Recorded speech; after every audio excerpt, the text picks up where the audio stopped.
Hello बच्चों, कैसे आप सभी? उम्मीद करते हैं बहुत अच्छे होंगे। बच्चों, आज की इस वीडियो में हम लोग संख्या पे पूरी फोकस करने वाले हैं, यानी कि जितनी भी संख्या होती है सबको एक एक करके जानने वाले हैं पूरा डिटेल में। ठीक है, तो बस आपको करना क्या है कि इस वीडियो को शुरू से लेकर अंत तक देखना है, ताकि आपको सारी संख्या के बारे में आपको समझ आ जाए, ताकि आप सभी का जो भी कमेंट होता है कि संख्या के बारे में एक वीडियो बनाइए जिसमें आप पूरी संख्या के बारे में हमें बताइए।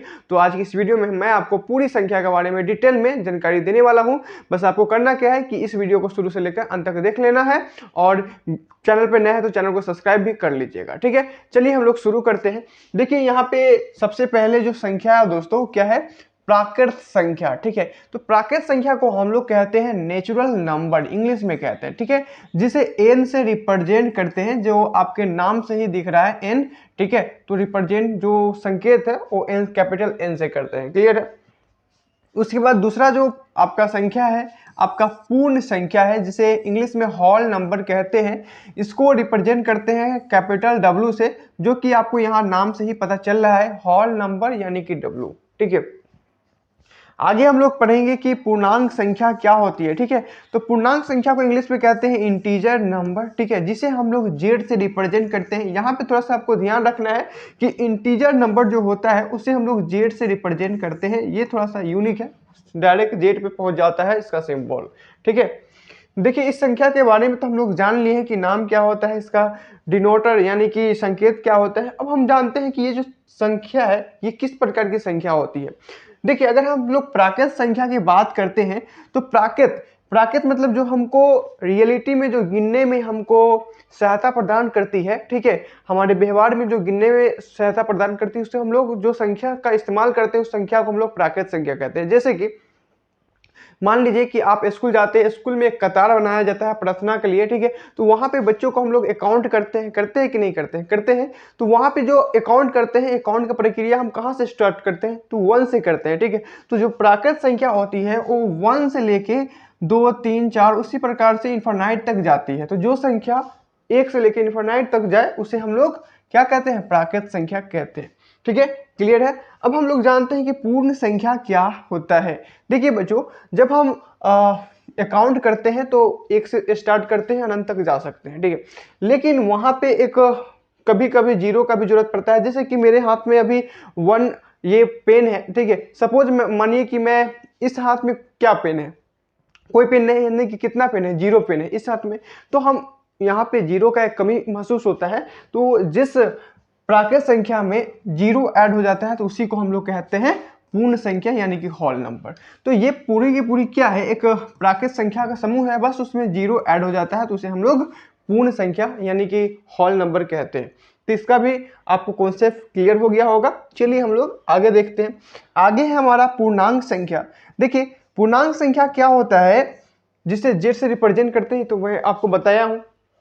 देखिए, ये हालांकि जो है ना पूर्ण संख्या ही है। ठीक है, पूर्ण संख्या ही है, लेकिन इसमें जीरो तो इन्फिनाइट तक जाती है, साथ में निगेटिव भी जुड़ जाती है। ठीक है, तो जिसमें आपको निगेटिव का सारी संख्या आ जाए इन्फिनाइट तक, और पॉजिटिव की सारी संख्या आ जाए, और जीरो भी साथ में आ जाए, तो उसे हम लोग कहते हैं पूर्णांक संख्या। ठीक है, कई बार हमें माइनस की संख्या की भी जरूरत पड़ जाता है। जैसे कई जगह होते हैं, कई स्टेट में होते हैं जो हमारी ठंडी बहुत ही ज़्यादा हो जाता है, जिससे कि माइनस में टेम्परेचर चल जाता है, तो वहाँ पे क्या होता है? माइनस। तो वही माइनस यहाँ पे लग जाता है कि माइनस का 1 डिग्री, माइनस का 3 डिग्री। ठीक है, तो माइनस का भी हमें संख्या अकाउंट करने में जरूरी पड़ता है। तो वो सारी संख्या क्या कहलाती है? हमारी पूर्णांक संख्या कहलाती है। ठीक है, और कुछ संख्या है जो बच्चे के डाउट रहते हैं, उसको भी हम लोग देखते हैं। ठीक है, देखिए आगे हम लोग समझेंगे कि भिन्न क्या होता है। देखिए, भिन्न में जो आपका फ्रैक्शन होता है, इसको इंग्लिश में कहते हैं, जिसे हम लोग पी बटा क्यू के रूप में ही देखते हैं। हमेशा जो भिन्न होता है, फ्रैक्शन होता है, उसे पी बटा क्यू के रूप में देखते हैं। देखिए, ध्यान रखिएगा कि Q not equal to zero. अब जो भिन्न संख्या होगा उसमें कभी क्यू जीरो नहीं होगा, यानी कि क्यू के जगह पे आपको जीरो नहीं होगा, आपको क्यू के जगह पे एक नहीं होगा। अगर एक बनेगा तो वो हालांकि भिन्न नहीं रहेगा। आपको भिन्न बनने के लिए इस प्रकार की संख्या होनी चाहिए, 2/3, 4/7, 1/5, इस प्रकार की जो संख्या होती है, जो अंश और हर के रिस्पेक्ट में हो, उसे हम लोग भिन्न संख्या कहते हैं या भिन्न कहते हैं। क्लियर है? अब चलिए आगे हम लोग देखते हैं कि पूर्णांक। पूर्णांक के बारे में तभी जस्ट मैंने बताया था कि पूर्णांक संख्या। ठीक है, तो पूर्णांक अलग नहीं है, वही है।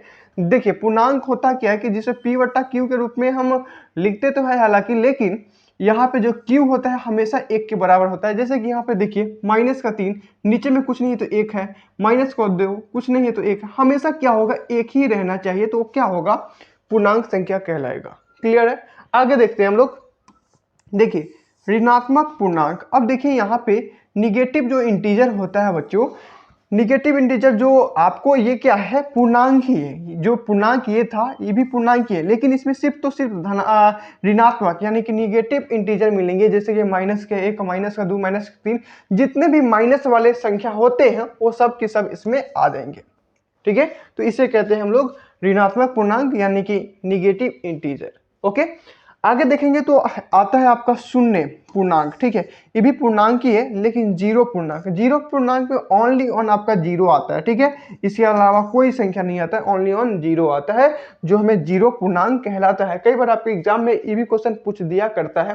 ठीक है, देखिए अब अगला जो है मेरा धनात्मक पूर्णांक। मैंने अभी बताया ऋणात्मक पूर्णांक, अभी बता रहा हूं धनात्मक पूर्णांक यानी कि पॉजिटिव इंटीजर।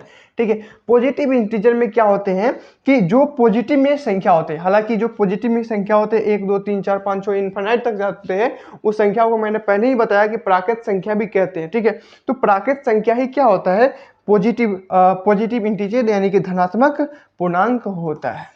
ठीक है, तो इस प्रकार से आपको सारी संख्या के बारे में मैंने बताया। तो वीडियो पसंद आया तो वीडियो को लाइक करिएगा और चैनल को सब्सक्राइब करके बेल आइकन जरूर दबाइएगा। फिर हम लोग मिलते हैं एक नए टॉपिक के साथ। जय हिंद, जय भारत।